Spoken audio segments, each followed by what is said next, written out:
Hello, this is me with more about Stiff, the Curious Lives of Human Cadavers. In my previous video, I raised a few questions for discussion. I posted the questions in the description, but here I am reiterating those questions in order to promote dialogue and discussion. My question for discussion, or my point for discussion about Chapter 1 is: do you think it is ethical to practice plastic surgeries on the dead who donated their bodies for organ transplant? I had a few questions about Chapter 2. The first one is human dissection necessary in the field of science and medicine?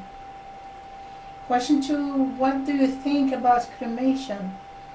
We will revisit this question later, as there will be more talk about it in later chapters.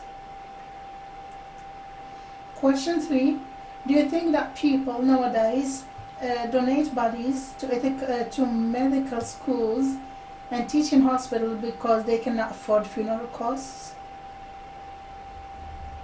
Having done so, I will now talk about Chapter 3, 4, and 5. Chapter 3 is titled Life After Death on Human Decay and What Can Be Done About It. The University of Tennessee has a research facility or body farm for forensics in Knoxville. It is a field that studies the various biological and chemical phases of decay with the goal to determine the exact or close to exact date and time of murder. The bodies are exposed in the field, and there are various scenarios to find out how those environmental scenarios affect the various physiological post-mortem stages and how the time of death can be determined consequently. The scene is grotesque and foul, especially in summer. Identifying the odors of certain decay chemicals at certain phases of decaying process using an electronic device also helps corpses determine the time of death. Human remains dogs are also used, and those dogs are trained to detect the corpses even months after their death, whether underground or underwater. The rot around the saturated fields with bacteria, haciendas, flies, and juices of decomposition had the author think about the 9 cemetery contemplation, where apprentice monks were instructed to contemplate dead, decomposing corpses till they had a smile on their faces. She concluded that the goal of the religious man was possibly to come to terms with death and the transiency of life. Having been drenched in the odors of decay and putrefying bodies, and having dragged the smell of decay for months, the author thought embalming might be a solution to delay decay, but then she found out that it doesn't stop it, it just delays it. She thought it would stop it. Then after research, she found that it would only delay it. It does not stop or prevent it. Points for discussion on this foul chapter. What do you think of body farm for forensics? How helpful is it for the purpose it was built for? Is it a danger to public health? And that's a very, very important point for discussion. Could an alternative yield the results sought, such as simulating or creating similar environmental scenarios in covered and controlled labs? Now let's talk about Chapter 4. In Chapter 4, the title is Dead Men Driving, the Human Crush, Test Dummies, and the Ghastly Necessary Science of Impact Tolerance. The author opens the chapter by talking about how good the dead at handling the pain. and that is how they are good at being human dummies. A new car model impact test with the goal to increase safety standards and reduce fatalities and long-term disability in crash situations. The human dummies are used instead of actual silicone or whatever other fabrics made dummies so as to get the actual real-like outcome of a potential impact. The way researchers understand This way, researchers understand better the nature of motor vehicle trauma, such as flail chest, head injuries, maxillofacial injuries, limb injuries, internal injuries, and other types of external injuries. The research will help to monitor or will help the motor vehicle industry manufacture cars that would meet the safety guidelines and increase the threshold for impact that can result into fatal or impairing outcomes.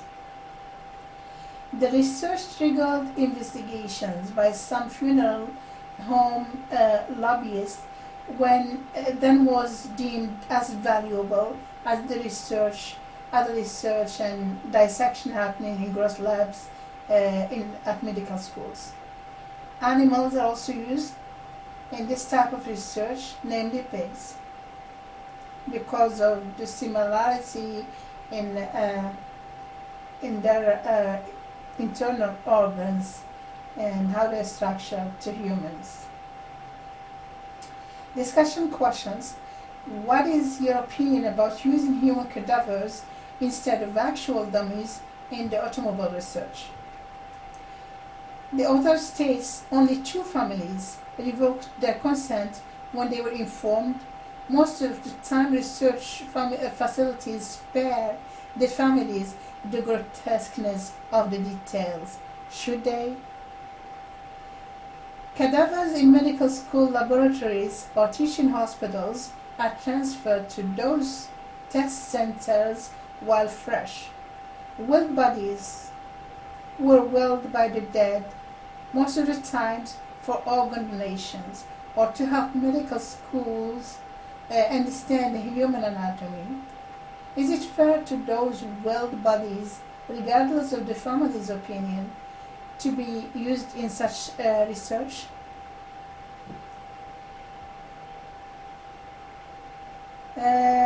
Those are the questions. I hope they will help us all brainstorm our and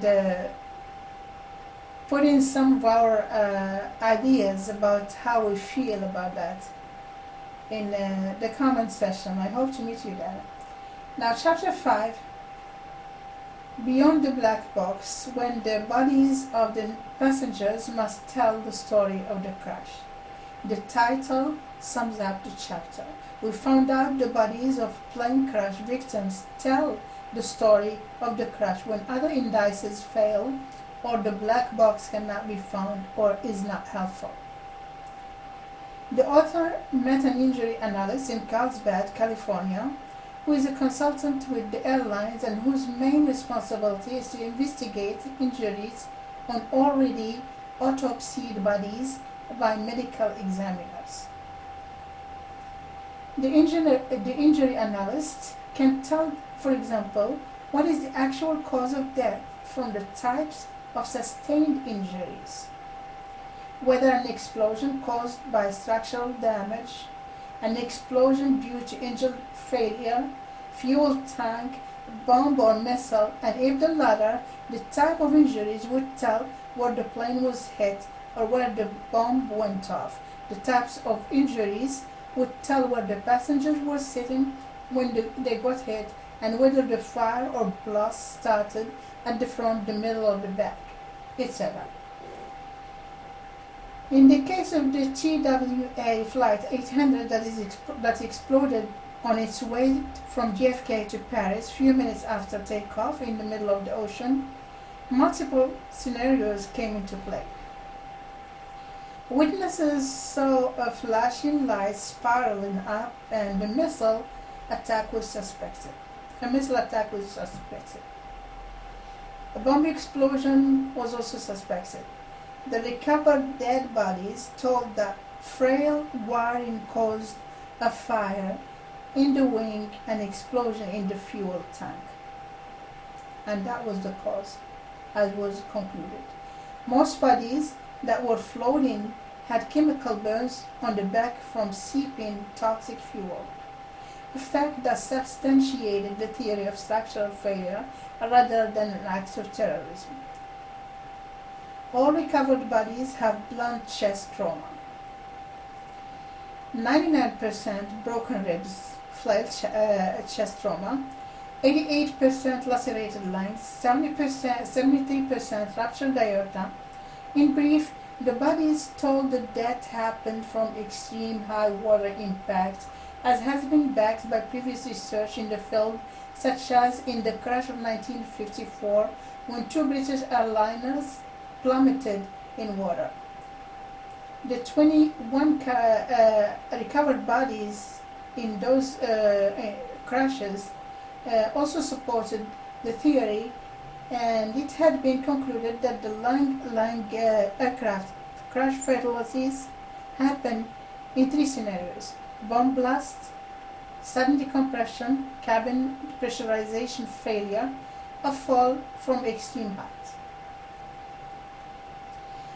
This chapter thankfully does not show any gruesome experiments with donated dead bodies to investigate the accuracy of the theories, but guinea pigs were used, actual pigs thrown from high altitude to verify the effects of the impact. Studies on autopsy bodies of people who threw themselves in of the Golden Bridge yielded similar results about blunt chest trauma and lung injuries from extreme high altitudes. Questions for discussion. What do you think we should discuss? The use of livestock in experiments, or what has been concluded as a cause for the aircraft crash fatalities in TWA Flight 800 and the British airliners crash of 1954. I will stop at this point and we'll be looking for your feedback. I would also suggest that you should watch the video on the forensic body farm. There is one on YouTube or many, and also videos about the crashes of the TWA 800 flight that crashed in 1970s, and the airliners, the British airliners. Well, see you next time. Hope to hear from you very soon.